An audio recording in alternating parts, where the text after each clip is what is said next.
إن الحمد لله نحمده ونستعينه ونستغفره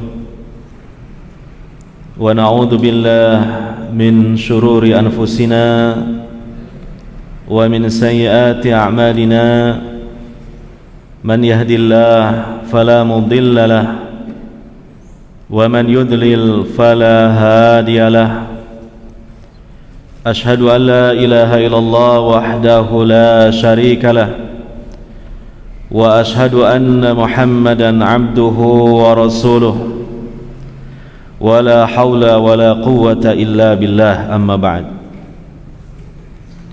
Hadirin wal hadirat, para bapak, para ibu, saudara-saudari sekalian yang semoga selalu mendapatkan rahmat dan taufik dari Allah Subhanahu wa taala.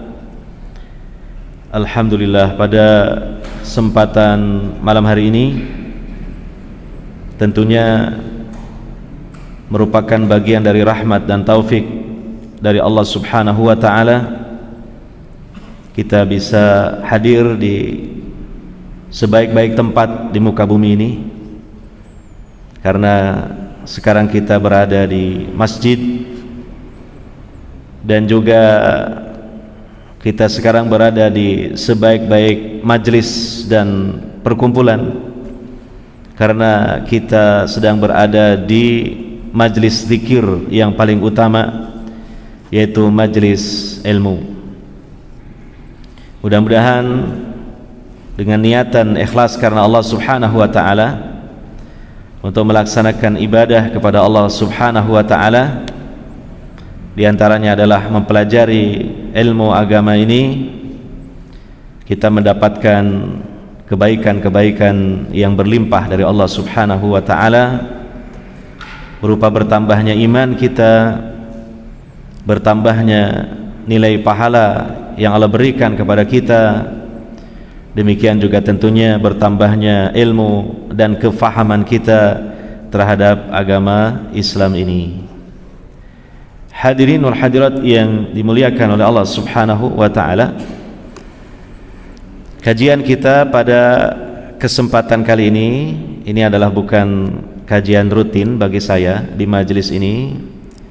Ini adalah kajian yang sifatnya insidentil, karena ada pada Sabtu yang kelima di bulan Januari 2021 ini, dan kita akan membahas pembahasan secara tematis. Kita ambil tema atau judul Sahabatku Surgaku. Ini sebuah judul yang tentu saya kira akan menimbulkan pertanyaan ya di benak kita, dan mungkin saja ada berbagai penafsiran dan persepsi. Maka supaya tidak terjadi penafsiran atau persepsi yang salah, terlebih dahulu kita perlu mensyarah atau menjelaskan tema ini. Sahabatku surgaku, sahabat di sini maksudnya bukan sekedar teman, tapi kan teman akrab, maka disebut sahabat dalam istilah kita. Maksud dari sahabatku surgaku adalah persahabatan dengan orang soleh ya, menjadi salah satu sebab masuk ke dalam surga. Itu maknanya, maksudnya persahabatan, pertemanan akrab dengan orang soleh menjadi salah satu sebab masuk ke dalam surga, maka disebut sahabatku surgaku. Sedemikian juga sebaliknya, bisa juga sahabatku nerakaku. Kalau kita bersahabat dengan seseorang yang soleh, yang tidak soleh, bahkan seseorang yang fasik, atau bahkan lebih dari itu, seseorang yang kafir, maka bisa menjadi sebab juga kita ini masuk ke dalam neraka. Maka intinya kita dalam menjalin persahabatan jangan salah pilih untuk memilih seseorang menjadi sahabat kita, untuk menjadi teman akrab kita. Termasuk sahabat atau teman akrab di sini adalah pasangan hidup kita. Seorang istri bagi seorang pria muslim, seorang suami bagi seorang wanita muslimah. Maka juga hendaknya harus selektif dalam memilih seseorang untuk dijadikan sebagai pasangan hidup dan pendamping kita, karena itu adalah sahabat yang justru paling dekat bahkan intim dengan kita. Makanya dalam sebuah hadis yang cukup masyhur ya, Nabi SAW bersabda, tunkahul mar'atu li arba', kebanyakan wanita dinikahi karena 4 alasan: limaliha, wali jamaliha, wali hasabiha, wali diniha, fadfar bidzatid din taribat yadak. Kebanyakan wanita dinikahi karena 4 alasan. Yang pertama karena hartanya, karena memiliki harta yang banyak, maka orang tertarik untuk menikahi seorang wanita karena mungkin dia menginginkan untuk mendapatkan hartanya. Yang kedua karena kecantikannya. Nah, ini yang mungkin yang paling banyak dan pertimbangan pertama sepertinya gitu. Yeah. Yang ketiga karena bibit unggul. Nah, artinya dia keturunan ke atas ini keturunan orang-orang yang terhormat atau keturunan bangsawan. Dan yang keempat adalah karena agamanya. Maka Nabi SAW memberikan bimbingan hendaknya mengutamakan, memprioritaskan agama sebagai pertimbangan pertama untuk mendorong seseorang menjadikan seorang wanita sebagai istrinya. Karena kalau tidak, fadfar bidzatid din taribat yadak, tanganmu berdebu, artinya engkau akan rugi, engkau akan celaka. Ya syukur-syukur yang 3 yang lain selain agamanya ada. Nah, tapi yang pertama dan utama menjadi pertimbangan adalah agamanya. Kenapa demikian? Nah, ini juga berkaitan dengan tema yang akan kita sampaikan, bahwa teman akrab itu sangat kuat pengaruhnya dalam membentuk agama kita, dalam mempengaruhi perkembangan agama kita, dalam mempengaruhi pola pikir dan pola hidup kita. Ya. Maka kita sekali lagi harus berhati-hati dan selektif dalam memilih teman akrab. Dan kita memang sebagai manusia ini hidup bermasyarakat yang disebut dengan makhluk sosial. Mustahil kita dapat hidup di dunia ini sendirian. Kita membutuhkan orang lain, minimal pasangan hidup kita. Nah, maka ini perlu kita pelajari, perlu kita kaji ya. Karena sekali lagi besar sekali pengaruhnya dalam mempengaruhi agama kita. Dan kalau sudah berbicara urusan agama, ini dengan kata lain adalah menyangkut masa depan kita, menyangkut nasib kita ya. Kita kalau bicara urusan agama ini berbicara mengenai nasib hidup kita, karena kita sebagai hamba Allah yang beriman bahwa hidup ini bukan hanya di dunia saja, tapi ada kehidupan setelah kehidupan di dunia yang fana ini, yang justru adalah kehidupan yang kekal abadi. Di sana berujung antara surga dan neraka, dan yang menjadi sebab seseorang dimasukkan ke surga ataukah sebaliknya ke neraka karena permasalahan agama, tidak ada yang lain. Bukan karena masalah harta, bukan masalah keturunan, bukan masalah jabatan, bukan masalah kedudukan, tapi hanya satu, masalah agama. Hadirin wal hadirat yang dimuliakan oleh Allah Subhanahu wa taala. Di dalam beberapa ayat Al-Qur'an, demikian di dalam hadis-hadis Nabi sallallahu alaihi wasallam, juga dibahas mengenai pertemanan atau menjadikan seseorang sebagai sahabat ini. Misalnya di dalam Al-Quran surah Az-Zukhruf ayat 67, Allah berfirman, Al-akhilla yawma idzin ba'duhum li ba'din adu illal muttaqin.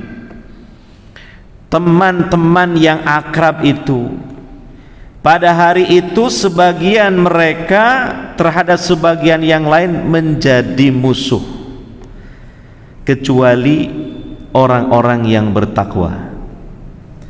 Ini kalau kita baca dalam kitab-kitab tafsir ya, misalnya dalam tafsir yang ringkas Taisir Karimir Rahman karya Syekh Abdurrahman As-Sa'di rahimahullah, dijelaskan bahwa pertemanan-pertemanan yang akrab ya, yang ketika di dunia ini dijalin selain daripada ketakwaan ya, yaitu antar orang-orang kafir, antar orang-orang musyrik yang sama-sama mereka mendustakan kebenaran dari Allah Subhanahu wa taala, yang sama-sama mereka bertahan di atas kekufuran mereka dan mereka berusaha untuk memerangi Rasul, Nabi atau para pembawa kebenaran ya, mereka memeranginya dan mereka bersatu padu bekerja sama untuk memeranginya, dan kemudian terjalinlah keakraban-keakraban, pertemanan-pertemanan. Ketika di dunia seperti itu, mereka begitu akrab, mereka begitu berdekatan, tapi apa yang terjadi ketika di akhirat? Nasib mereka sangat tragis ketika di akhirat, karena pertemanan mereka dibangun di atas kekufuran, dibangun di atas permusuhan terhadap Rasul-Rasul Allah, terhadap kebenaran yang datang dari Allah, maka pertemanan mereka itu tidak langgeng hanya di dunia saja. Dan bahkan ketika di akhirat mereka saling bantah-membantah dan saling menyalahkan dan saling melaknat. Ya, itu yang terjadi. Maka pertemanan yang sejati, pertemanan yang langgeng di bawah naungan ridho Allah, pertemanan yang dilakukan oleh orang-orang yang bertakwa, pertemanannya dilandaskan karena Allah dan di jalan Allah, dan akan menjadi sebab dengan pertemanan ini sebagian mereka atas sebagian yang lain menyampaikan syafaat atas izin Allah sehingga bersama-sama masuk ke dalam surga. Itu tafsirnya. Makanya di sini disebutkan illal muttaqin, kecuali orang-orang yang bertakwa. Dalam hadis Nabi sallallahu alaihi wasallam, misalnya riwayat Imam Abu Dawud dalam hadis yang hasan, Nabi sallallahu alaihi wasallam bersabda, "Al-mar'u 'ala dini khalilihi, falyandur ahadukum man yukhalil." Dan ini juga dicantumkan oleh Imam Nawawi rahimahullah taala dalam kitab Riyadhus Shalihin. Seseorang itu agamanya identik dengan agama khalilnya. Khalil itu bukan sekedar teman, tapi teman akrab. Ya, itu dalam bahasa Arab disebut khalil. Ya. Seseorang agamanya identik dengan teman akrabnya, maka hendaknya salah seorang di antara kalian memperhatikan siapa yang dia jadikan sebagai teman akrabnya. Nah, ini bagian dari muhasabah diri kita. Kita hendaknya perhatikan pada sektor pergaulan kita. Nah, kalau sekarang kita hidup di zaman yang canggih, terutama dari sisi teknologi alat-alat komunikasi, maka yang dimaksud dengan pertemanan itu ya pertemanan di alam nyata dan di alam atau di dunia maya gitu. Di dunia nyata ya, offline, dan juga di dunia maya online. Apalagi sekarang ya konteksnya berkaitan dengan pandemi corona ya. Ini di dunia maya ini lebih ramai lagi daripada di dunia nyata. Nah, seperti di majelis ini bisa saja ya, pengajian ini di masjid hanya sedikit yang hadir gitu ya, secara offline, tapi secara online itu bisa jadi lebih banyak lagi gitu ya.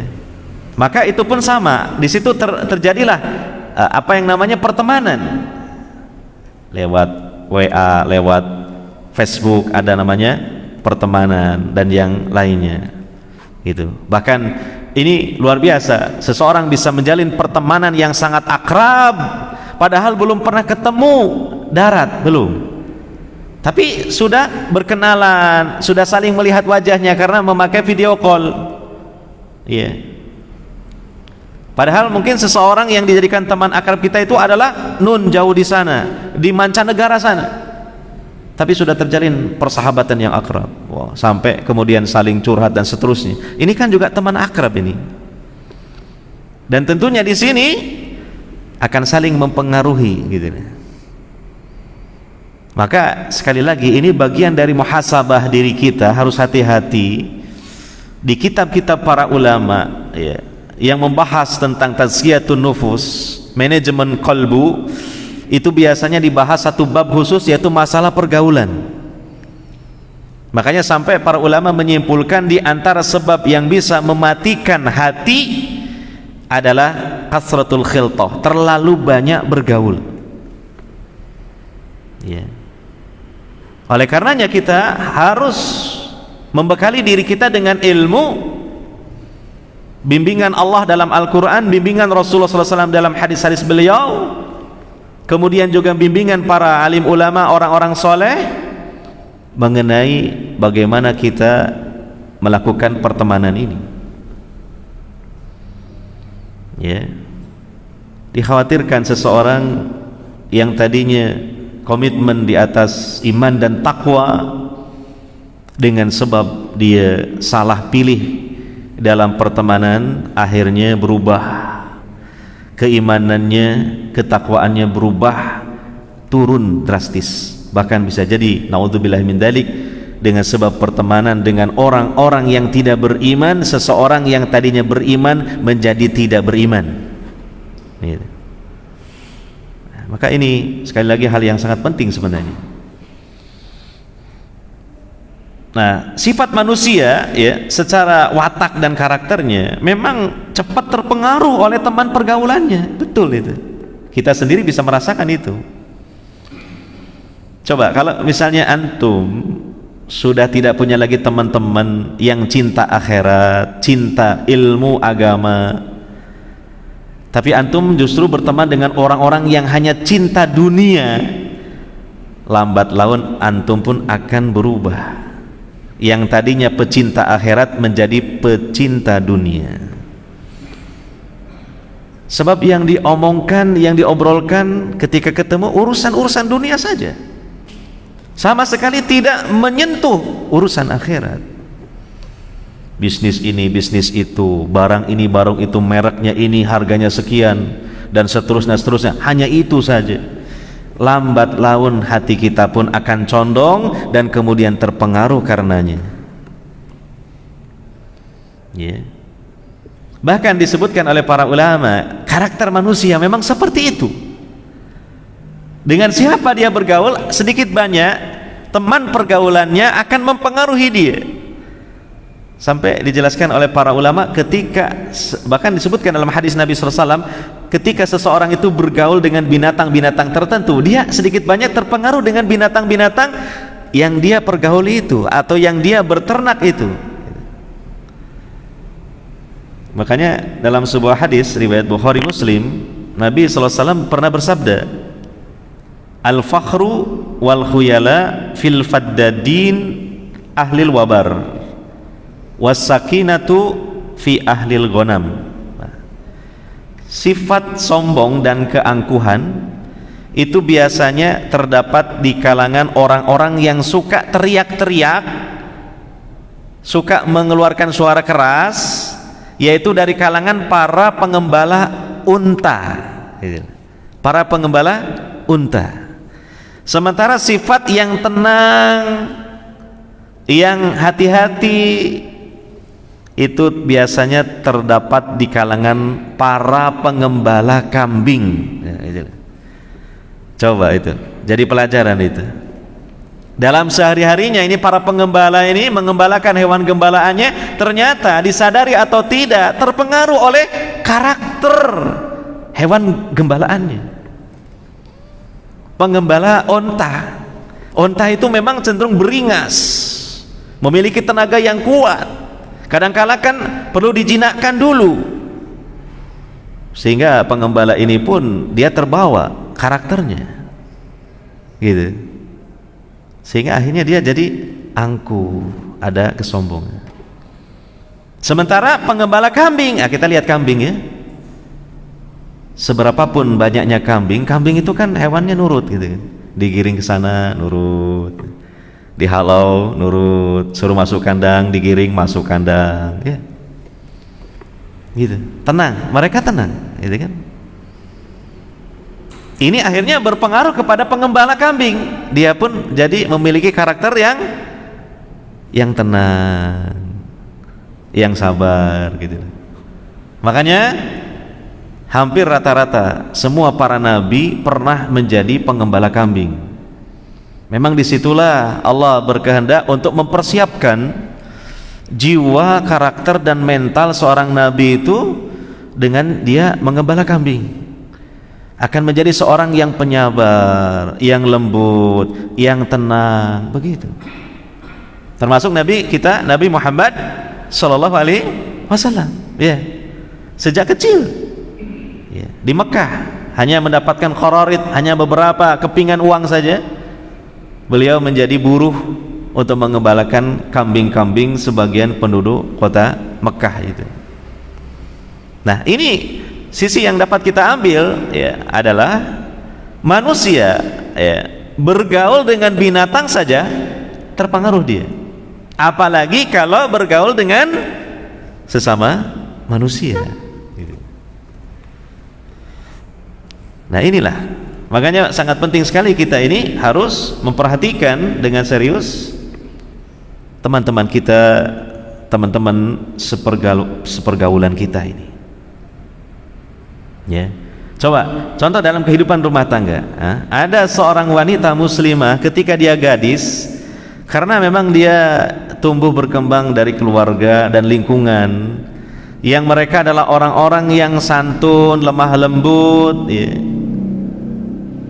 Tapi ketika kemudian dia berjodoh dan memiliki seorang suami, di mana suaminya ini ternyata kebalikan dari itu, keras, temperamental, lama-lama istri pun terpengaruh gitu.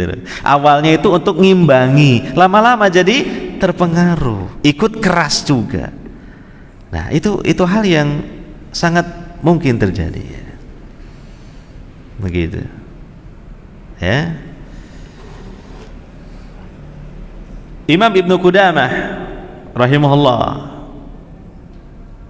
dalam kitab beliau Minhajul Qasidin menjelaskan tentang beberapa kriteria di dalam kita memilih teman-teman akrab kita. Ini saya kira ilmu yang sangat bermanfaat bagi kita, terkhusus dalam masalah pertemanan ini ya. Beliau mengatakan secara garis besar ada 5 kriteria yang hendaknya kita perhatikan, bahwa teman-teman kita ini memiliki 5 kriteria ini, sehingga nanti pertemanan kita itu insya Allah kita akan mendapatkan manfaat, kebaikan dan maslahat, bukan hanya di dunia saja, bahkan juga sampai di akhirat.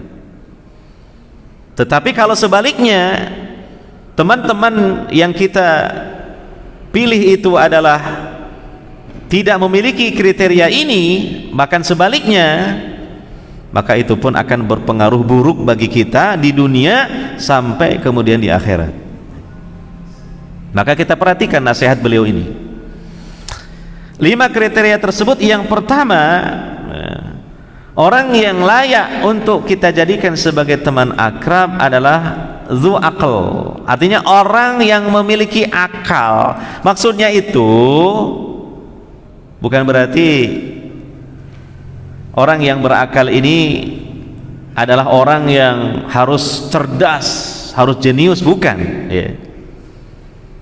Bukan juga dipahami, oh maksudnya kebalikan dari orang gila, jadi kita jangan memilih teman orang gila. Ya mana mungkin kita memilih teman itu orang gila, gak mungkin. Maksudnya adalah teman yang disebut dengan zu akal, memiliki akal ini, dia walaupun ilmunya tidak banyak, tapi dia itu memiliki pengertian yang tinggi, dia memiliki kebijaksanaan gitu. Sebab kadangkala kalau kita bergaul dengan orang yang pandir atau bodoh ya, itu banyak salahnya kita aja ya, dan kita banyak dirugikannya gitu, dari perkataan-perkataannya, dari sikap-sikapnya, dari tindakan-tindakannya. Dan bisa jadi teman yang pandir ini dia berniat baik, ingin memberikan kebaikan kepada kita, tapi karena pertimbangannya yang kerdil dan dangkal, bukan yang manfaat kita dapatkan, tapi justru yang mudarat. Dia memberikan sesuatu yang mudarat, tapi dia menganggap manfaat gitu. Itu berapa banyak terjadi seperti itu. Seperti misalnya kita sedang sakit ya, dia tidak tahu etika, adab ketika menjenguk yang sakit. Pokoknya ketika dia punya kemauan jenguk, ya jenguk saja tanpa melihat waktu yang tepat untuk menjenguk, sehingga akhirnya kita terganggu dan mungkin malah tambah sakit kita gitu loh. Mau ditolak, mau diusir, ya gak mungkin gitu. Nah ini contohnya orang yang kurang akalnya, kurang pengertiannya, kurang kebijaksanaannya gitu. Coba bisa kita rasakanlah dalam kehidupan kita ya, nikmat kalau punya teman yang dia itu memiliki pengertian yang tinggi, kepekaannya ada, enak gitu lah. Tapi kalau yang enggak, nah itu banyak repotnya kita, banyak ribetnya kita gitu. Iya. Nah, makanya yang layak kita jadikan sebagai teman akrab itu ya orang-orang yang adalah sikap bijaknya gitu ya. Ada sifat apa pengertiannya gitu ya. Yang kedua kata beliau, hendaknya memiliki kriteria apa? Baik akhlaknya ya. Artinya tidak harus tingkatannya mungkin seperti tingkatan ulama gitu ya, tidak. Kita ini juga siapa kan ya, tapi kan kelihatan ya masih dia memperhatikan adab, akhlak, berbicara tidak asbun. Apa asbun itu? Asal bunyi saja gitu kan ya. Tindakan-tindakannya masih tertata, masih dia menghormati adab-adab itu ya. Dia memiliki akhlak, dan ini akhlak ini kan kalau kita jadikan sebagai teman sementara akhlaknya ini buruk, tentu lambat laun kita pun akan terpengaruh oleh dia gitu. Ya, perilaku dia yang buruk itu lambat laun akan menular kepada kita itulah. Dan itu sangat banyak contohnya lah dalam kehidupan kita gitu. Ya, kita punya teman orangnya itu wah ngomongnya sudah seenaknya saja, lambat laun kita pun juga akan terpengaruh gitu. Ya, kita punya teman misalnya perokok berat lambat laun tuh kita terpengaruh gitu, karena lama-lama kan kita merasa tidak sama dengan dia, karena dia pegang rokok kita tidak gitu. Kadang-kadang dia juga nyindir, kamu ini laki-laki kok tidak merokok. Pria sejati, pria punya selera itu harus merokok, itu dalilnya gitu kan ya. Nah dari omongan, dari sindiran, nah lama-lama terpengaruh, pengen nyoba, nyoba, akhirnya merasa enak, merasa nikmat karena mungkin bersama-sama dengan dia, akhirnya seperti dia. Nah, jadi ini akhlak ini harus menjadi pertimbangan. Yang ketiga, orang yang layak kita jadikan sebagai teman akrab bukan orang fasik ya. Fasik itu artinya orang yang banyak dan terus-menerus melakukan maksiat. Kalau seseorang jatuh dalam dosa, dalam maksiat, wajar. Ya, kita ini bukan nabi, bukan rasul, tidak maksum. Nabi mengatakan kullu bani Adam khotta'un, ya. Semua manusia ini banyak melakukan kesalahan. Itu wajar. Tapi kalau namanya fasik, memang dia hobinya itu bermaksiat. Bahkan terkadang maksiatnya itu dia lakukan secara terang-terangan gitu. Nah, ini teman yang seperti ini tidak layak untuk dijadikan sebagai teman akrab gitu. Ya. Yang keempat, teman yang kita jadikan teman akrab ini adalah bukan ahli bid'ah. Ya. Bid'ah dengan berbagai macam kebid'ahan, apalagi bid'ah dalam masalah akidah. Nah, ini sangat membahayakan ini. Ya. Seseorang akan mengikuti suatu keyakinan yang menyimpang, ternyata awal mulanya dari pertemanan gitu. Apalagi sekarang ada pertemanan melalui medsos ya.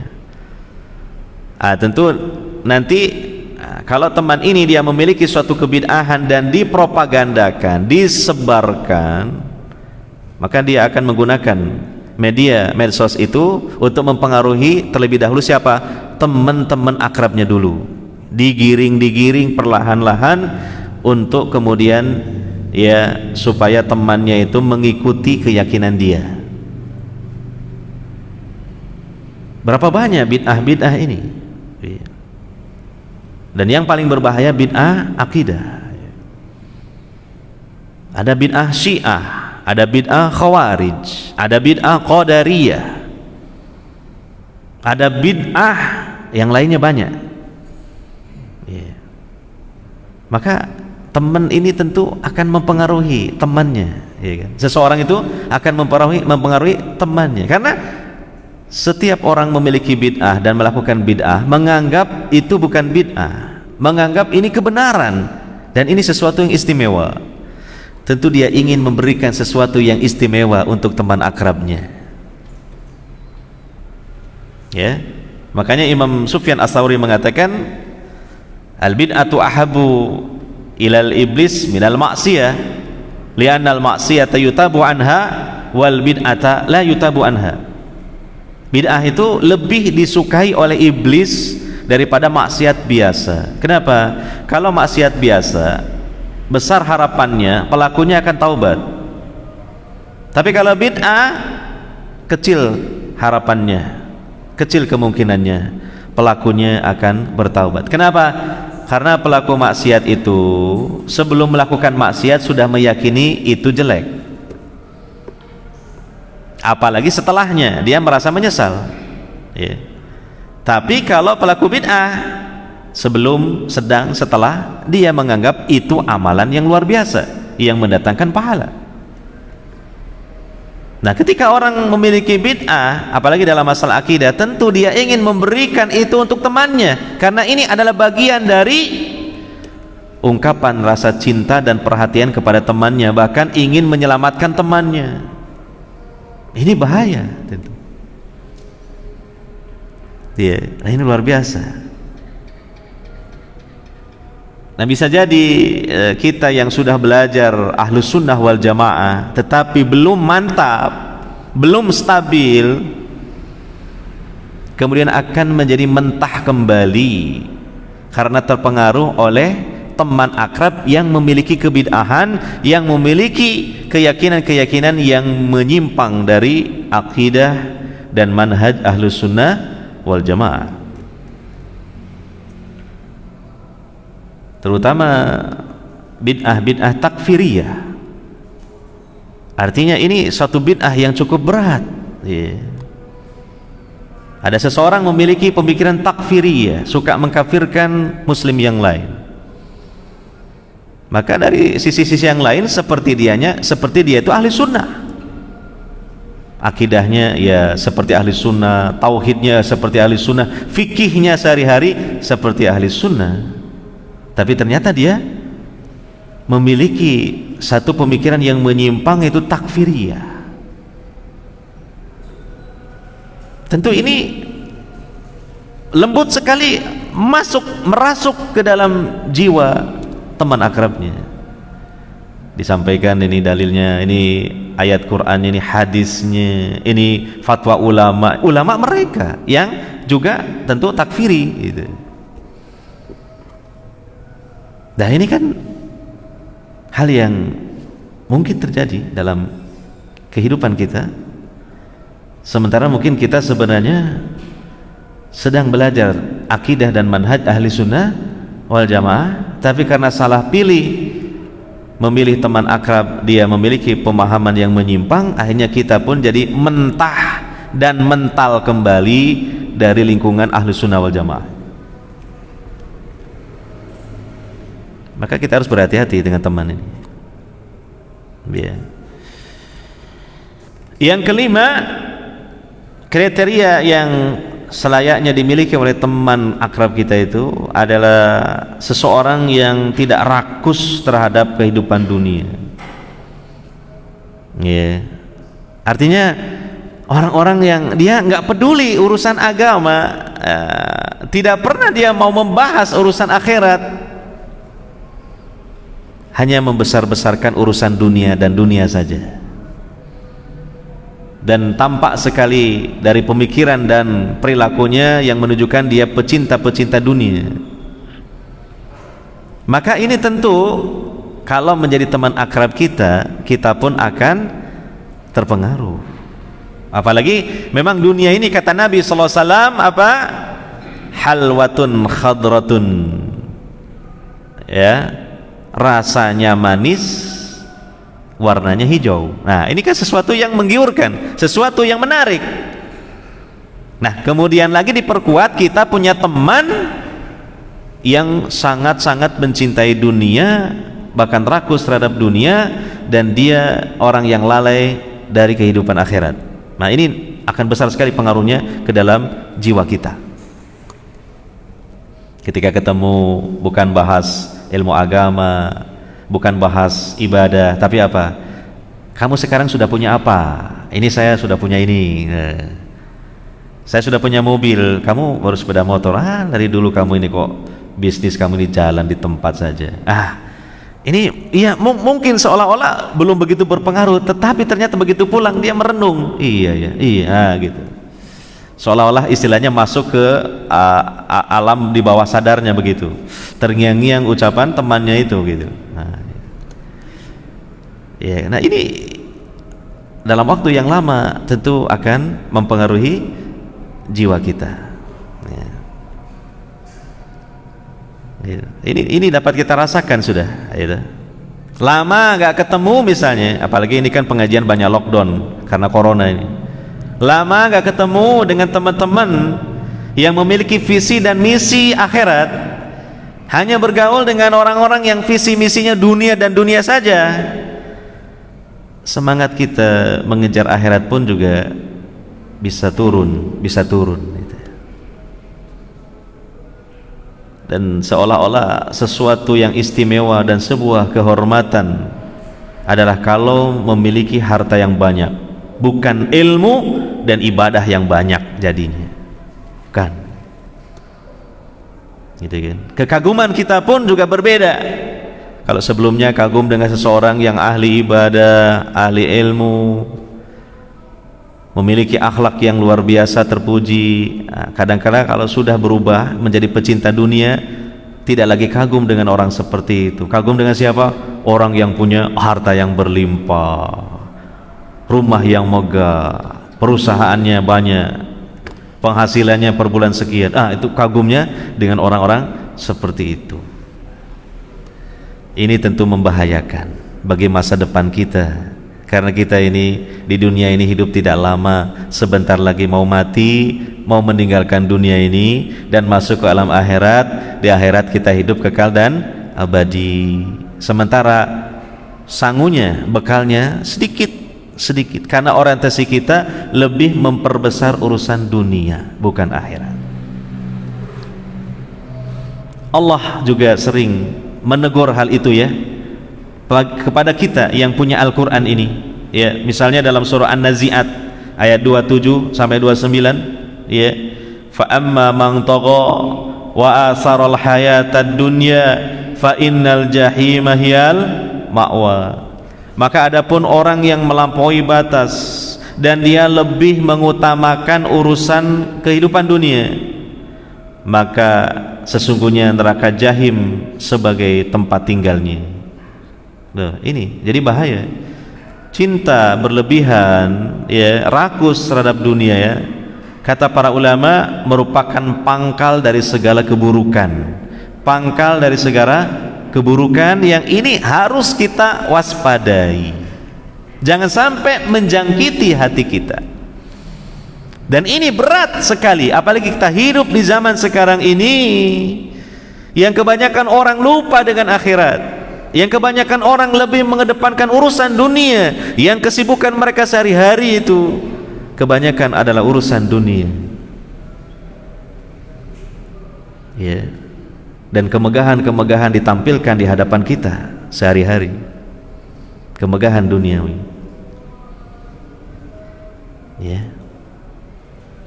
Maka itu bahaya. Makanya kenapa di sini Allah mengatakan fa innal jahima hiyal ma'wa, setelah Allah mengatakan wa asaral hayatad dunya, karena memang ke situ nanti arahnya. Nah, ini yang kita khawatirkan, karena siapa sih di antara kita yang enggak suka dengan dunia? Siapa di antara kita yang tidak mau dikasih uang? Semuanya maulah, gitu kan? Nah, termasuk saya juga. Iya kan? Nah, makanya kalau kita tidak diimbangi dengan ilmu agama dan bimbingan-bimbingan seperti ini, sudah kita akan hanyut mengikuti arus yang ada. Nah, inilah 5 kriteria yang selayaknya ada pada seseorang yang mau kita jadikan sebagai teman akrab, ya. Dan ada catatan, boleh seseorang berteman, tapi jangan teman akrab, bukan dijadikan sebagai teman akrab, ya. Boleh kalau kita berteman, ya, tapi bukan jadi teman akrab dengan teman-teman yang tidak baik, tapi tujuannya dia ingin mempengaruhi ke arah kebaikan. Ini namanya dakwah, ini namanya nasihat, ya. Tapi bukan menjadi teman akrab, ya. Dan kalau orang yang kita pengaruhi ini ternyata sulit, malahan justru kita yang khawatir terpengaruh, sebaiknya ditinggalkan saja, cari teman yang lain. Bukan kita mempengaruhi, malah kita yang terpengaruh oleh keburukannya, ya. Hadirin wal hadirat yang dimuliakan oleh Allah Subhanahu wa taala. Kemudian poin yang terakhir, ya, yang ini sejalan dengan temanya sahabatku surgaku, yaitu apa? Keutamaan bersahabat dengan orang-orang soleh. Banyak sekali kebaikan-kebaikan yang akan kita raih, kebaikan dunia dan akhirat, ya, kalau kita memiliki teman akrab dan teman itu soleh, atau bagi para wanita solehah,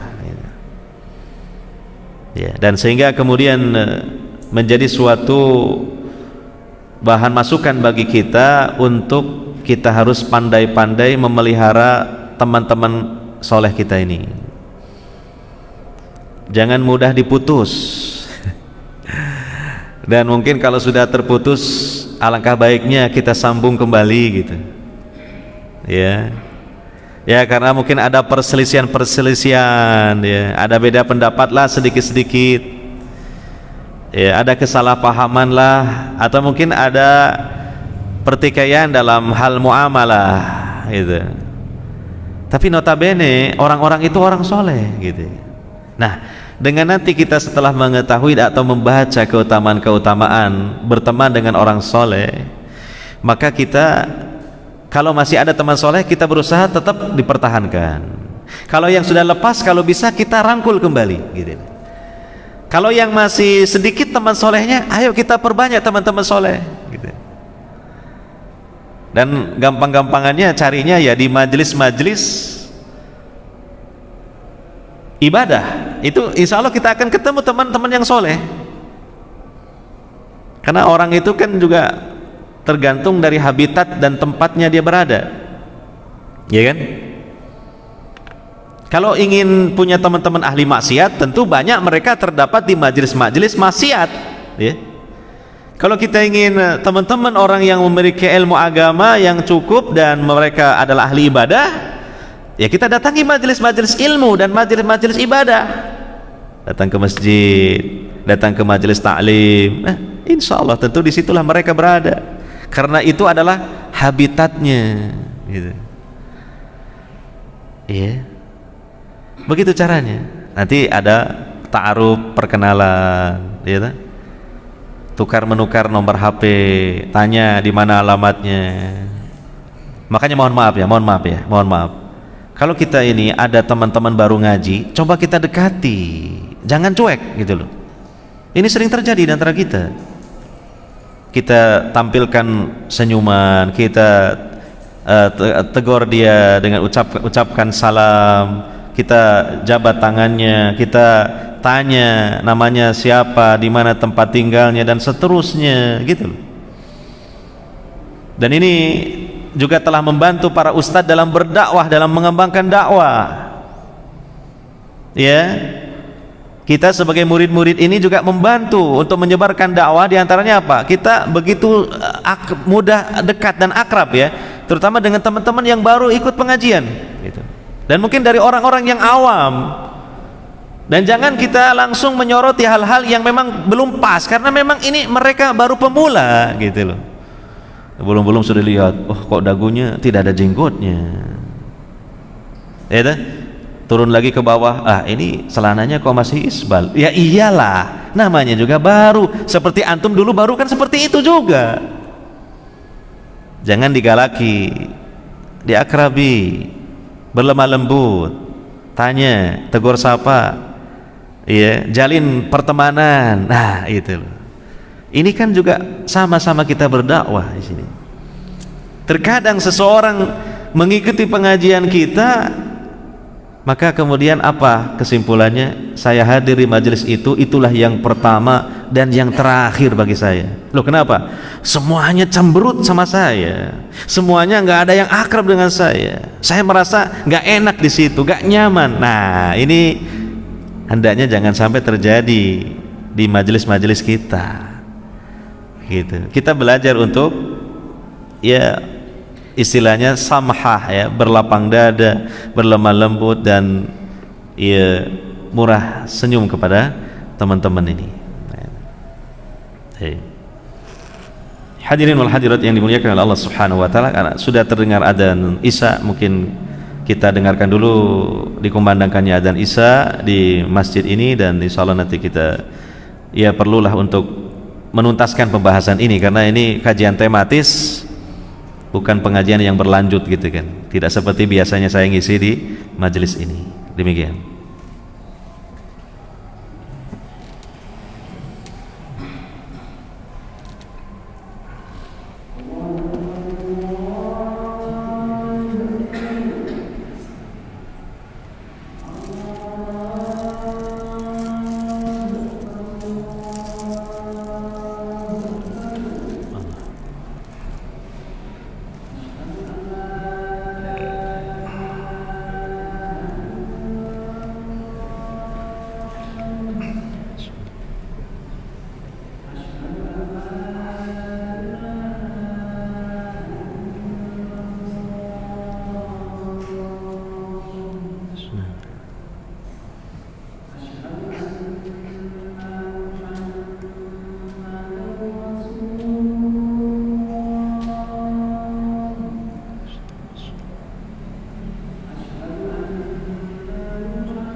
Allahumma rabbana salatul qaim.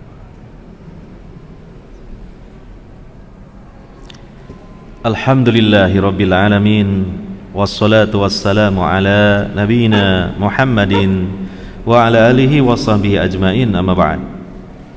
Keutamaan memiliki sahabat yang soleh, atau bagi para wanita sahabat yang solehah. Yang pertama, memiliki sahabat yang soleh itu nikmat yang sangat besar. Ini diungkapkan oleh sahabat Umar ibn Khattab radhiyallahu anhu, seorang sahabat yang alim, dan beliau memiliki kedalaman ilmu yang luar biasa terhadap Islam ini. Beliau mengatakan, ma u'tiyal abdu ba'dal islami ni'matan khairan min akhin salih, fa idza wajada ahadukum wuddan min akhihi fal yatamassak bih. Tidaklah seorang hamba diberi suatu kenikmatan setelah Islam yang lebih baik ketimbang dia memiliki teman yang soleh. Oh, Masya Allah. Jadi, setelah seseorang Allah berikan Islam, ya, ini adalah anugerah yang luar biasa. Agama Islam ini tidak semua hamba Allah mendapatkannya. Maka setelah itu nikmat yang besar lagi apa? Memiliki teman yang soleh. Ini seolah-olah dapat dipahami, teman ini besar pengaruhnya terhadap anugerah Allah yang pertama, yaitu Islam. Seseorang diberi oleh Allah anugerah Islam, tapi temannya tidak soleh, akhirnya Islam pun biasa lepas dari hatinya karena temannya, gitu loh. Dan seseorang setelah Allah beri nikmat Islam, dia berteman dengan teman-teman yang soleh, teman-temannya ikut menjaga keislamannya sampai dia mati istiqomah, gitu.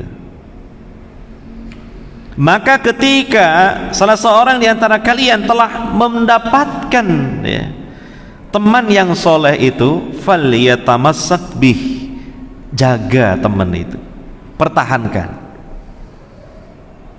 jangan sampai lepas, jangan sampai kehilangan, kecuali kalau wafat, gitu. Ini pesan dari sahabat Umar ibnul Khattab, nikmat yang besar. Kan? Yang kedua, kebaikan memiliki teman yang soleh, maka kesolehannya akan menular kepada kita. Tidaklah sesuatu yang menular itu menakutkan dia. Kalau ketularan kesolehan, Masya Allah, itu nikmat, bukan sakit namanya. Terjangkit kesolehan itu bukan sakit namanya, nikmat. Nah, dan itu sangat mungkin sekali, besar sekali kemungkinannya bahkan, seseorang tertular kesolehan oleh teman-temannya yang soleh, padahal dia sebelumnya belum begitu soleh, gitu. Makanya Nabi SAW pernah mengumpamakan berteman dengan orang yang soleh dan berteman dengan orang yang toleh, yang tidak soleh. Berteman dengan teman yang soleh, kata Nabi SAW, seperti seseorang mendatangi penjual minyak wangi. Dia mendatangi penjual minyak wangi. Dan seseorang yang berteman dengan teman yang tidak soleh, seperti seseorang mendatangi tukang pandai besi. Coba kita perhatikan, orang mendatangi tukang penjual minyak wangi, bisa jadi apa? Dia dapat hadiah minyak wangi dari penjual minyak wangi itu. Coba kita berkerumun di sekitar penjual minyak wangi, paling tidak kita dapat semprotan-semprotannya, cerot gitu. Dan itu sering nyemprot-nyemprotnya itu karena memang promosi kan. Ini minyak wangi terbaru, ini murah dan ini wanginya luar biasa. Langsung dia ambil, disemprotkan, serot. Dapat kan kita, gitu kan. Berikutnya lagi dipromokan lagi, minyak wangi yang lain. Nah, kita dapat semprotannya lagi. Makanya kalau bisa disemprotnya ditunjukin, jangan di sini terus. Yang ini sekarang, giliran ini. Ketika tangan kanan. Nah, berikutnya disemprot lagi. Ini sekarang yang ini ketiak tangan kiri, supaya tidak mengeluarkan bau gitu. Jadi akhirnya sekujur tubuhnya wangi dengan beragam wangian gitu loh. Setelah itu pamitan, walaupun dia tidak beli tidak masalah gitu. Jadi minimal dapat hadiah minyak wanginya, ya. Atau bisa jadi dia membeli, namanya juga dia tertarik, ya, berada di dekat penjual minyak wangi. Akhirnya yang tadinya tidak berniat membeli, akhirnya pun jadi membeli gitu karena tertarik, ya. Atau setidaknya dia mendapatkan wanginya di situ, menjumpai wanginya, sedap, dia senang kan. Nah, sesuai dengan fitrah manusia yang sehat itu senang dengan sesuatu yang wangi, ya kan. Kalau ada orang sukanya dengan yang bau-bau busuk, itu fitrahnya sudah cacat itu. Saya nggak suka dengan minyak wangi. Terus apa sukamu? Saya sukanya itu dengan bangkai tikus yang sudah lama. Loh, kok aneh ini fitrahnya ini sudah nggak sehat ini, gitu. Ya, selagi orang fitrahnya sehat, pasti kan suka dengan wewangian, akan berpengaruh kepada psikisnya. Dia merasa lega, dia merasa gembira, dia merasa senang. Nah, itu minimal itu. Tapi beda lagi kalau seseorang mendatangi tukang pandai besi, ya, bisa jadi nanti bajunya terbakar, bisa jadi dia setidaknya mendapati asapnya yang bau dan kotor gitu, minimal itu. Artinya itu perumpamaan, ya, kalau kita berteman dengan orang soleh, nah itu tadi kecipratan kebaikannya. Tapi kalau kita berteman dengan orang yang tidak soleh, kecipratan buruknya gitu, ya. Misalnya kita ada seseorang lah bergaul dengan teman-teman penikmat narkoba atau pemakai narkoba, ya. Hingga akhirnya suatu ketika terjadi razia oleh aparat, maka diciduklah teman-temannya itu, ya. Nah, seseorang itu tidak hadir di situ, tidak kena ciduk, tapi orang-orang menganggap, kok kamu di sini, nggak ikut sama temanmu di penjara sana, ya. Jadi sudah kena itu buruknya, gitu. Karena apa? Orang menyimpulkan dia itu teman mereka, gitu, temannya mereka, nah, gitu. Makanya dalam masalah memilih jodoh saja kan, di antara pertimbangan itu apa? Kalau belum mengenal begitu dekat, lihat teman-teman pergaulannya. Ada orang tua misalnya punya gadis, katanya si gadis ini sudah punya calon, pasti orang tua tanya, calonmu itu bergaulnya dengan siapa saja? Kan begitu mesti tanya gitu kan. Itu tuh bergaulnya dengan para pecandu. Wah, itu jelas, wah kamu ini keliru milih jodohmu ini, jangan itu, teman-temannya seperti itu. Nah, jadi ini ada pengaruh ketularan, ya. Makanya ini sebuah pelajaran yang luar biasa bagi kita. Pengaruh teman itu pada kisah Abu Thalib, ya. Beliau wafat masih tetap di atas kekufuran dan kesyirikannya. Dijelaskan oleh sebagian para ulama, di antara pengaruh kuat kenapa Abu Thalib ini begitu kuat keyakinannya di atas kesyirikan dan kekufuran, karena dia berteman akrab dengan tokoh-tokoh musyrikin ketika itu. Sebagaimana yang diriwayatkan oleh Imam Al-Bukhari tentang kisah menjelang wafatnya Abu Thalib, ya. Nabi SAW datang kepada Abu Thalib, pamannya, ya. Rasulullah mengatakan, ya ami qul la ilaha illallah kalimatan wa hajulaka biha indallah. Wahai pamanku, katakan la ilaha illallah, satu kalimat yang aku nanti dapat membela engkau di hadapan Allah dengan kalimat itu. Tapi ternyata sayang, teman akrabnya Abu Thalib pun hadir di situ, datang. Siapa? Abu Jahal dan Abdullah bin Abu Umayyah, dua tokoh musyrikin Quraisy. Nah, ketika Nabi mengajak pamannya untuk mengucapkan kalimat tauhid la ilaha illallah, dan mungkin itu adalah kesempatan yang terakhir, rupanya tidak mau diam. Abu Jahal dan Abdullah bin Abu Umayyah juga mengatakan, atarghabu an millati Abdul Muttalib, hei Abu Talib, jangan kau ikuti keponakanmu itu. Apakah kamu akan mengkhianati keyakinannya Abdul Muthalib. Loh, coba. Akhirnya Abu Thalib meninggal dalam keadaan masih musyrik. Maka Allah menurunkan ayat dalam Al-Quran surah Al-Qasas ayat 56, innaka la tahdi man ahbabta walakinallaha yahdi man yasha. Engkau tidak dapat memberikan hidayah kepada orang yang engkau sangat cintai sekalipun. Allah lah yang memberikan hidayah itu kepada siapa yang dia kehendaki. Itu takdir Allah. Tapi secara zahirnya ada sebab. Di antaranya apa? Pengaruh buruk teman-teman yang buruk. Nah, itu.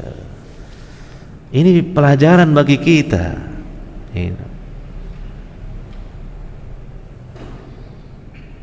Yang ketiga, manfaat punya teman yang soleh, dia akan berusaha untuk menjaga agama kita. Ya kan? Ini nikmat ya kan? Kita sendiri ya begitu terseok-seok lah menjaga agama kita ini, apalagi di tempat dan di zaman yang penuh dengan fitnah seperti sekarang ini. Maka alangkah berbahagianya kalau yang menjaga dan memperhatikan agama kita sendiri itu bukan hanya kita sendiri, tapi dibantu oleh teman-teman kita. Siapa mereka? Teman-teman yang soleh. Kalau nggak soleh, nggak mungkin. Yaitu apa? Berusaha meluruskan kita ketika kita sedang bengkok, berusaha menasehati kita ketika kita sedang salah dan lalai. Itu teman yang soleh. Karena dia merasa kasihan teman saya ini, teman baik saya, dia sedang melakukan maksiat bahkan terus menerus. Saya harus tegur, saya harus nasihati, gitu. Makanya dalam pepatah Arab dikatakan, ya, sadiquka man sadaqaka la man saddaqaka. Teman sejati itu adalah teman yang mengajakmu ke dalam kebenaran, bukanlah teman yang selalu membenarkanmu. Kalau teman yang tidak soleh, jangan sampai kita ini bentrok dengan dia walaupun dia salah. Yang penting menyenangkan hatinya. Ini teman yang membiarkan kita dalam kebinasaan, gitu. Tapi kalau teman yang sejati, enggak. Kita dalam kebaikan, dia mendukung kita, dia membantu kita, dia senang.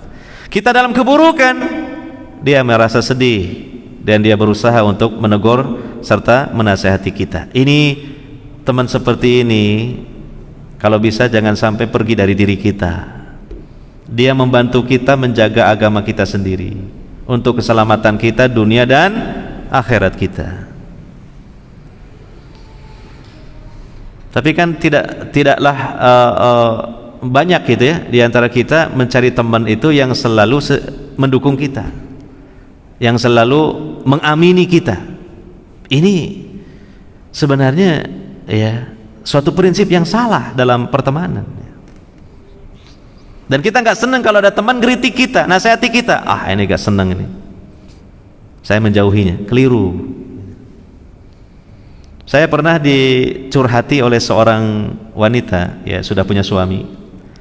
Dia mengatakan, Pak Ustadz, saya ini alhamdulillah Allah berikan nikmat yang besar bagi saya. Saya diberi suami penyabarnya luar biasa, nggak pernah menyalahkan saya, nggak pernah marahi saya. Saya bilang, Bu, keliru sampean, Bu. Ini tipe suami yang kurang ideal ini, gitu loh. Ya, bukan tipe suami yang ideal ini, gitu. Kok nggak pernah negor sampean, kok nggak pernah memarahi sampean, padahal kita ini banyak melakukan salah, banyak melakukan penyimpangan. Suami yang ideal tidak seperti itu.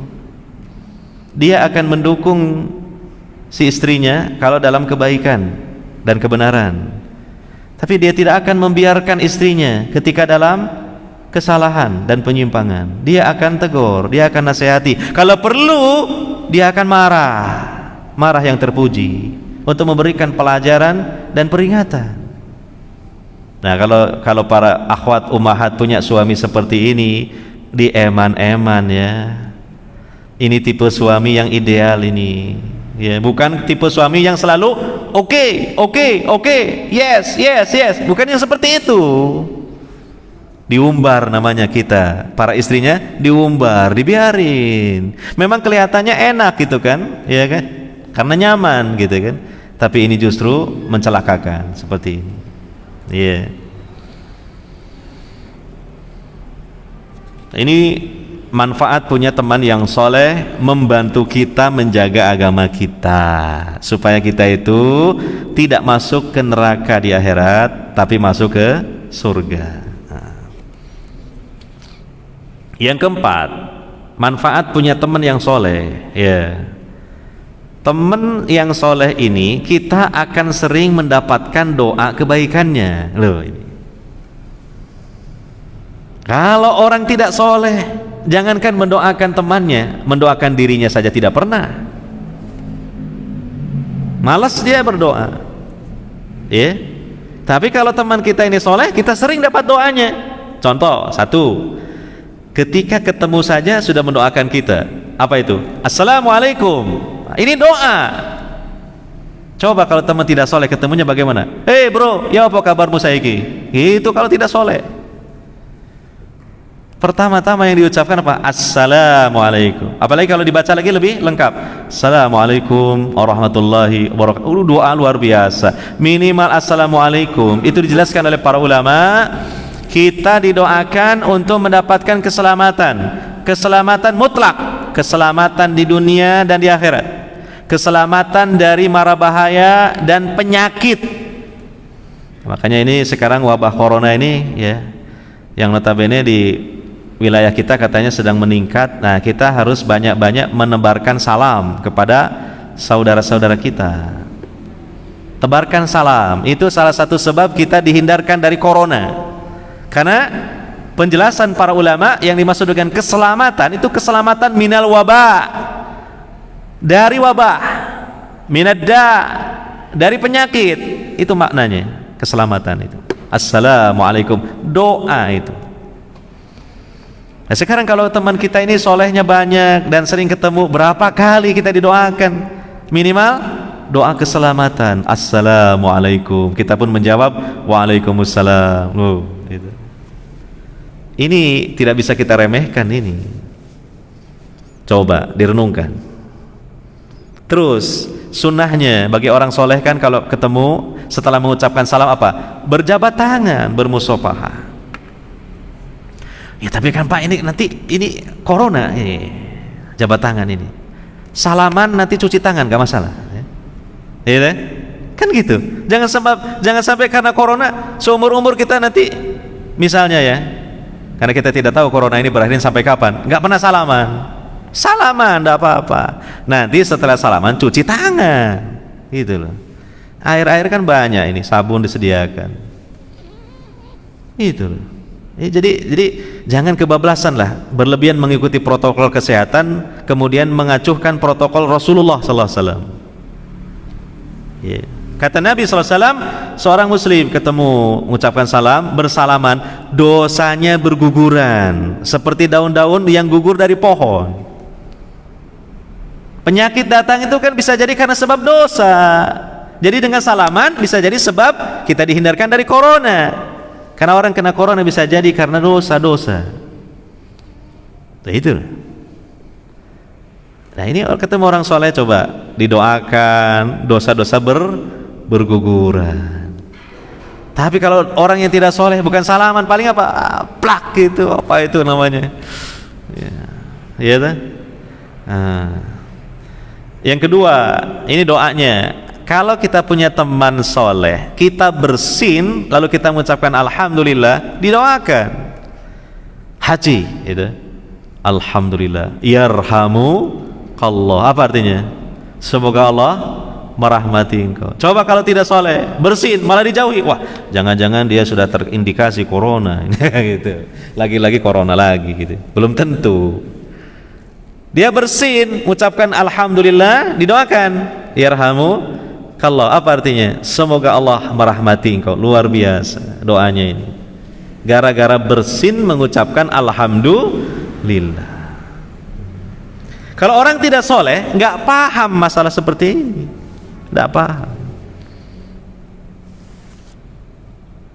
Yang ketiga, ya, kalau kita berteman dengan orang soleh, sedikit saja kita kasih kebaikan, dia mengucapkan terima kasih, kemudian apa, mendoakan jazakallahu khaira. Kalau orang yang tidak soleh, kurang ilmunya, paling-paling terima kasih, matur suwun, ya baik, tapi bukan doa. Orang soleh berilmu, dikasih sedikit kebaikan saja, terima kasih, syukron, matur suwun, jazakallahu khaira, jazakallahu khairan katsira. Nah, ini doa yang luar biasa. Nah, ini kan orang soleh seperti ini, gitu. Banyak dapat doa, panen doa, gitu loh. Apalagi keluar dari hati dan lisan hamba Allah yang soleh, tentu besar kemungkinannya dikabulkan oleh Allah Subhanahu wa ta'ala. Nah, demikian ketika teman soleh ini tidak berdekatan dengan kita, kadangkala dia mendoakan kita, padahal doa seseorang terhadap orang lain yang tidak ada di tempat ini mustajab. Disebutkan dalam hadis riwayat Imam Muslim, seorang muslim mendoakan temannya yang tidak sedang berada di sampingnya, doanya dikabulkan oleh Allah. Di dekat kepalanya Allah utus seorang malaikat yang mengamini doanya tadi, dan malaikat itu mengatakan, ya, amin walaka bimislin. Bayangkan, yang mengamini siapa? Malaikat. Amin, kata malaikat. Lalu malaikat mengatakan, kamu yang mendoakan temanmu yang tidak ada di sisimu dapat juga seperti yang didapat oleh temanmu itu, sama. Coba. Nah, kan biasa kita begitu. Wah, ini ada teman sakit, kita doakan, ya Allah, teman saya sedang sakit, mohon Engkau sembuhkanlah. Nah, itu. Ini doanya mustajabah, dikabulkan. Ada malaikat yang mengamini. Gitu. Kemudian ketika sakit, coba ketika sakit, ini kita punya teman orang soleh, ketika sakit dia menjenguk kita, ya, dengan adabnya, dengan perhatiannya, ya. Lalu dia mendoakan, syafaqallah, semoga Allah menyembuhkan engkau. La ba'sa tahurun insyaallah, tidak mengapa, ini menjadi pensuci dari dosa-dosa engkau, insyaallah. Nah, didoakan. Ketika sakit didoakan, ya, dan diingatkan, dinasehati. Padahal juga sama dalam hadis diterangkan di situ, malaikat mengamini juga, mengamini di situ. Apa yang dikatakan oleh para penjenguk itu, mengamini. Makanya kalau menjenguk orang sakit itu hati-hati ngomongnya, jangan banyak ngomong, apalagi ngomong yang serampangan loh. Itu malaikat siap mengamini. Menjenguk teman, kenapa kamu ini? Asam lambung. Waduh, asam lambung ini. Kemarin itu tetangga saya kena asam lambung, tadi pagi lo meninggal dunia. Waduh. Iya. Tambah kepikiran, akhirnya nervous dia. Inilah, ya, apalagi kalau diamini malaikat nanti, ya. Nah, makanya hati-hati menjenguk orang sakit itu, omongan kita itu harus ditata, gitu loh, ya. Makanya para ulama menasihati kalau menjenguk orang sakit jangan berlama-lama, kecuali kalau si sakit memintanya berlama-lama. Karena kalau sudah lama itu kan diam terus kan nggak enak, akhirnya ngomong kesana kemari, itu penyakit manusia sudah. Gitu? Lah, jenguk orang sakit masih sempat-sempatnya gibahi orang, berarti yang sakit pun dapat dosanya, akhirnya sama-sama gibah loh. Bayangkan. Nah, makanya sebisa mungkin jangan lama-lama. Gitu. Kemudian yang keenam, ketika kita meninggal dunia, ini orang soleh itu biasanya ingat, dia berusahalah untuk hadir, ya kan? Orang soleh, sehingga kemudian menyolati jenazahnya dengan doanya yang khusyuk. Kata Nabi SAW, jenazah minimal disolati 40 orang ahli tauhid, jenazah ini dapat syafaat. Nah, jadi kita perbanyak teman-teman soleh. Ketika kita jadi jenazah, jadi mayit, teman-teman soleh kita ini banyak pada berdatangan nyolati kita. 40 saja sudah menjadi sebab kita dapat syafaat. Coba kalau tidak soleh, boro-boro datang. Seandainya datang pun juga dia tidak punya ilmunya. Baru pertama dia mungkin rupanya menyolati jenazah, dia belum paham ilmunya. Allahu Akbar, oh pos yang diwocok gitu. Begitu Allahu Akbar dia rukuk sendirian. Karena tidak tahu, dikiranya sholat jenazah itu sama dengan sholat pada umumnya. Terus kemudian setelah jenazah kita ini dihantar, dimakamkan, ya, teman-teman soleh itu masih juga mendoakan. Berdasarkan hadis riwayat Imam Abu Daud, Nabi mengatakan, istaghfiru li akhikum was'alullaha lahu tasbit fa innahu al-an yus'al.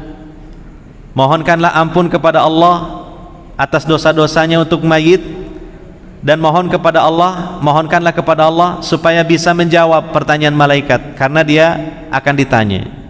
Maka orang yang soleh itu sebelum beranjak pergi meninggalkan kuburan, dia berdoa kepada Allah, Allahumma gfir lahu, Allahumma sabbithu bil qawli sabit. Ya Allah, ampunilah dosa-dosanya dan berilah keteguhan dalam menjawab pertanyaan malaikat dengan jawaban yang tepat.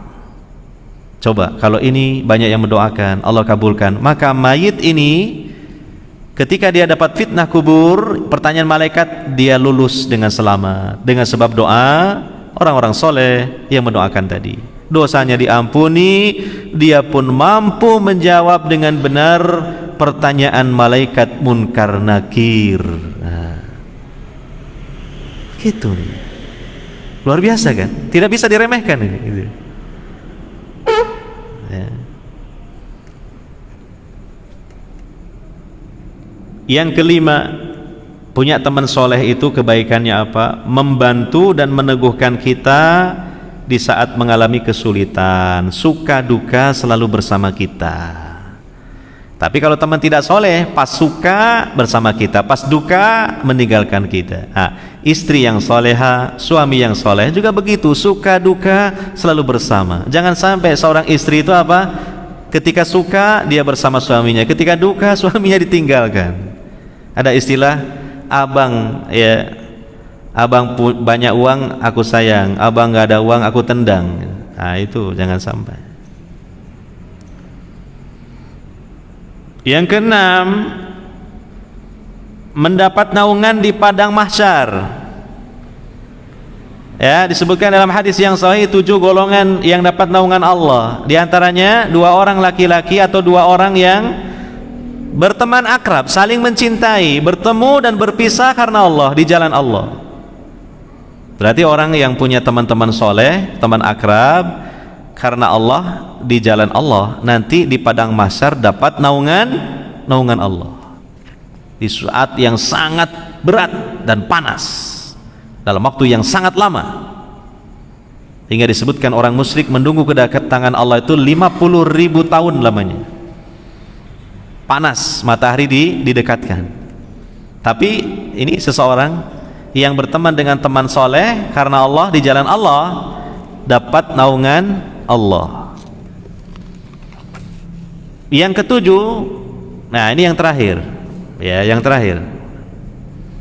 Inilah yang paling mengena dengan temanya, sahabatku, sorgaku. Diingat-ingat ya, ini yang terakhir, sahabatku, sorgaku. Yang ketujuh, persahabatan dengan orang soleh karena Allah dan di jalan Allah akan berlanjut sampai di akhirat. Loh, bukan hanya berhenti di dunia saja, sampai di akhirat. Makanya dalam hadis Bukhari Muslim, Nabi SAW bersabda, al-mar'u ma'a man ahab. Dalam riwayat yang lain, al-mar'u ma'a man ahabba yaumal qiyamah. Seseorang akan dikumpulkan bersama yang dicintainya di hari kiamat. Nah, untuk bisa bergabung di surga bersama orang-orang soleh ini, ada namanya syafaat melalui mereka, orang-orang soleh. Makanya Imam Hasan Al-Basri rahimahullah, beliau pernah mengatakan, istaksiru minal asdiqa'il mu'minina fa inna lahum syafa'atan yaumal qiyamah. Perbanyak oleh kalian memiliki teman-teman yang mukmin yang soleh, sesungguhnya pada mereka ada syafaat di hari kiamat. Ya, ada syafaat. Syafaat itu melalui para malaikat, melalui para rasul, para nabi, Nabi Muhammad SAW, dan antar orang mukmin satu sama lain. Antar orang mukmin satu sama lain. Tentu siapa yang Allah angkat untuk menyampaikan syafaat Allah? Orang-orang yang soleh. Ya.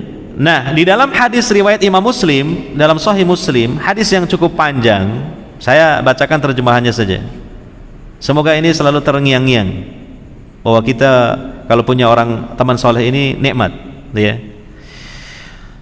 Setelah orang-orang mukmin itu dibebaskan, kata Nabi SAW, dari neraka, ya, demi Allah, zat yang jiwaku berada di tangannya, sungguh kalian begitu gigih dalam memohon kepada Allah untuk memperjuangkan hak saudara-saudaranya yang berada di dalam neraka. Jadi ini orang-orang soleh itu walaupun sudah keluar dari neraka masih ingat teman-temannya yang di neraka. Harus bareng-bareng gitu loh. Iya gitu loh, ya. Nah, ini demikian dalam hadis. Kemudian apa? Mereka memohon kepada Allah, wahai Tuhan kami, mereka itu yang masih tertinggal di neraka pernah berpuasa bersama kami, pernah sholat bersama kami, pernah melakukan ibadah haji bersama kami, teman akrabnya. Ya. Kemudian dijawab, keluarkan dari neraka orang-orang yang kalian kenal. Ini yang perlu digarisbawahi. Tidak semua diperkenankan untuk dikeluarkan melalui orang ini, tapi siapa? Yang kalian kenal. Berarti siapa? Teman-teman akrab. Perbanyak teman-teman akrab. Makanya para ulama itu belajar pada para ulama itu banyak ulamanya yang mereka berilmu soleh. Gurunya bukan satu dua, ratusan. Di samping ilmunya juga nanti bisa jadi mereka mengharapkan akan bisa menyampaikan syafaat di akhirat. Jangan sampai gurunya salah malah dijauhi. Namanya juga manusia. Gurunya salah dihujat, dijelek-jelekkan. Ini murid durhaka seperti ini. Murid durhaka seperti ini. Ya. Dia dulu seperti apa? Siapa yang mengajari? Ya, dipelihara guru-gurunya, apalagi mereka alim soleh gitu. Ya. Karena ada omongan dari ini dari itu, si gurunya begini, oh langsung diponis, ditinggalkan, diburuk-burukkan. Nah, ini akhlak yang buruk sekali seperti ini. Naudzubillah min dzalik. Semoga kita dilindungi dari akhlak seperti ini. Gitu loh. Ya. Kemudian hingga wajah mereka diharamkan untuk dibakar oleh api neraka. Orang-orang mukmin ini pun mengeluarkan dengan izin Allah banyak saudaranya yang telah dibakar di neraka. Ada yang dibakar sampai betisnya, ada yang dibakar sampai lututnya. Kemudian orang mukmin itu berkata kepada Allah, ya Tuhan kami, orang yang Engkau perintahkan untuk dikeluarkan dari neraka sudah tidak tersisa. Lalu Allah berfirman, kembali lagi kamu keluarkan, maksudnya kembali lagi keluarkan yang masih memiliki iman sebesar dinar. Ya. Maka dikeluarkanlah orang mukmin dalam jumlah yang sangat banyak yang disiksa di neraka. Kemudian mereka mengatakan lagi kepada Allah, wahai Tuhan kami tidak meninggalkan seorang pun orang yang Kau perintahkan untuk dikeluarkan dari neraka. Loh. Inilah secara lebih detail mengenai syafaat antar orang mukmin satu sama lain. Dari pertemanan ini, dari teman-teman akrab yang soleh ini, bisa jadi Allah berkehendak ada di antara mereka itu diizinkan untuk menyampaikan syafaat dan akhirnya kita kena syafaat itu. Ya, baik di dalam mengeluarkan dari neraka ataupun meninggikan derajatnya di surga. Kalau tidak masuk neraka, ditinggikan lagi derajatnya di surga. Itu syafaat itu seperti itu. Nah, saya kira ini yang dapat kita bahas ya tentang ya itu tadi temanya sahabatku, surgaku ya. Ya oleh karenanya Mari kita mempertahankan sahabat-sahabat yang soleh, ya. Dan mari juga bahkan memperbanyak teman-teman yang soleh, ya. Karena luar biasa ya untuk agama kita, untuk nasib kita di dunia dan di akhirat, ya. Dan ini sesuatu yang sering kita lupakan dan kita lalaikan, dan tidaklah ini adalah sedikit terjadi dalam kenyataan kita hidup ini, bahwa kita seolah-olah mudah sekali terdorong bisikan-bisikan dalam hati kita untuk meninggalkan orang-orang yang soleh, ya. Untuk kemudian kita jatuh dalam perpecahan di antara kita, ya. Dan tentu ini sangat diintai oleh setan, ya, terutama di antara orang-orang yang sudah berada di atas kebenaran dan kebaikan. Biasanya mereka akan dipecah belah, ya, satu sama lain saling meninggalkan, gitu. Dan ini terjadi, ya. Bahkan menimpa orang-orang yang memiliki ilmu yang cukup banyak, ya. Maka ini satu hal yang sekali lagi perlu mendapatkan perhatian ini, ya. Dan kita mungkin ada salah-salah dalam masalah ini. Coba kita introspeksi diri kembali, muhasabah diri kembali, untuk kemudian kita berusaha mempertahankan teman-teman yang soleh yang sudah ada, dan kemudian bahkan menambah, ya, teman-teman lagi yang soleh. Kita harus jadi kolektor teman-teman yang soleh, baik di dunia nyata maupun di dunia maya, gitu. Karena demikianlah kebaikan-kebaikannya, ya, keutamaannya yang ya sedikit-sedikit dapat kita sampaikanlah pada pertemuan kita di kesempatan malam hari ini. Semoga bermanfaat, dan saya kira mungkin tidak ada pertanyaan lah karena sudah malam, ya. Itu semoga menjadi salah satu bahan dari muhasabah diri kita, ya, introspeksi diri kita ini. Demikian, subhanakallahumma wa bihamdika asyhadu alla ilaha illa anta astaghfiruka wa atubu ilaik. Wa sallallahu ala nabiyyina Muhammadin wa ala alihi wa sahbihi ajmain. Wassalamualaikum warahmatullahi wabarakatuh.